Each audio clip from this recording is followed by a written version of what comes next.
Okay, so here's a life update. I got to watch 2001 Space Odyssey in 70mm. 5, 6, 7, 8. Welcomes you to New York. Oh damn, I also got to watch a couple of things at Broadway. First I went with Chicago, beautiful, but it was Hamilton that really shook me to the core. Like, damn, I'm a cinema ka choda, but we need more theatre ke chodes in this world. Beautiful stuff. Even if you don't check out all these popular locations here in New York, it's fine. Just go experience Broadway. Okay, it's very windy. Yes, I am in New York. Actually, I came here to attend a school friend's wedding, but the real reason, or actually I should just use that name. So yeah, I finally got to watch 2001 A Space Odyssey in 70mm. What a beautiful experience. The theatre was cheering as soon as the 2001 title appeared, as soon as Stanley Kubrick credit appeared. For the first time when I saw this film, I was back in high school and I had watched it on my smartphone. That experience was not as rewarding as I expected it to be because the story is pretty slow. It might even make you doze off. When I first saw 2001, I didn't like it and I was very disappointed.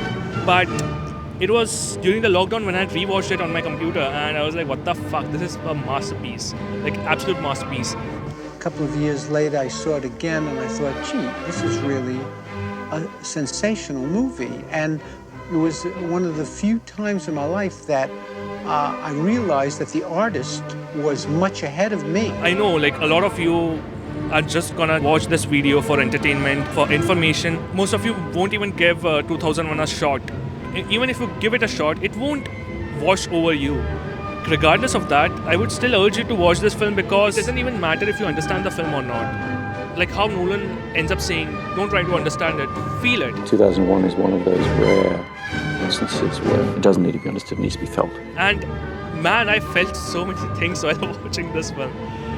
Ever since I gave 2001 5 stars that day during the lockdown, I wanted to desperately watch this film in 70mm. The first time I saw 2001 was on VHS. But 70mm is the way to see this movie, and it's mind-blowing.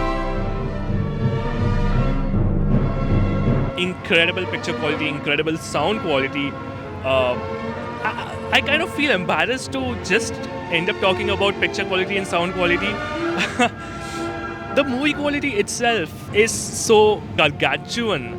It was the first time I went to a movie where I really felt like I was having a religious experience. I watched the film 18 times in its first couple of years of release, all in theater. Back in 2018 when Nolan had come in Mumbai, he did talk about 2001 in a very grandiose way of how he, along with Hoytema worked on the 70mm restoration or unrestored as he wants to call it. I wish such kind of screenings, actually 2001 A Space Odyssey is getting screened at Regal Cinema in Mumbai. If you're in Mumbai, do check it out. They're showing it in 4K apparently.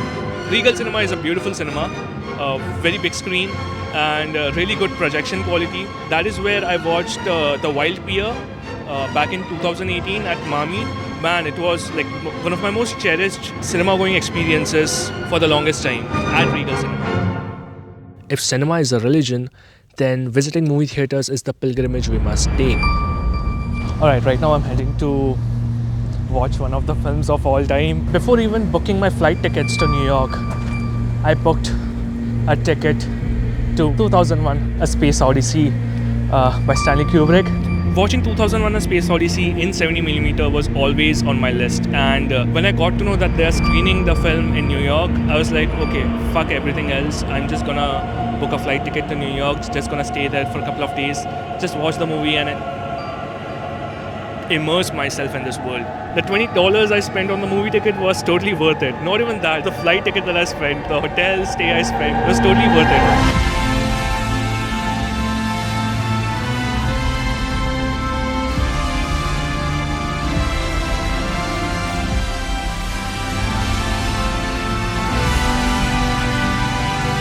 I'm so excited for this one. Whew. Let's see how that goes. So yeah, I'm going back to San Francisco. I'm going to miss this city a lot. I'm going to soon come back though, because here's one thing about New York. San Francisco did not feel like any part of India, for sure.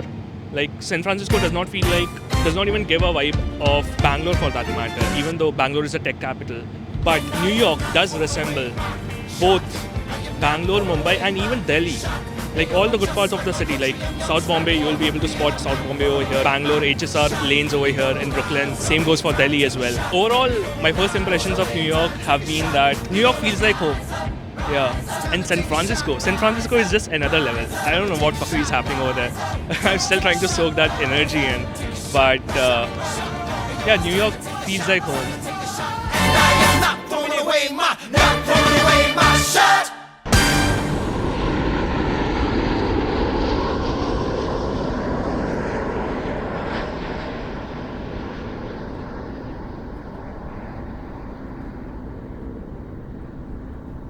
Also, it's pretty hot here. That's the part I did not like about Mumbai. I really want to rewatch 2001: A Space Odyssey.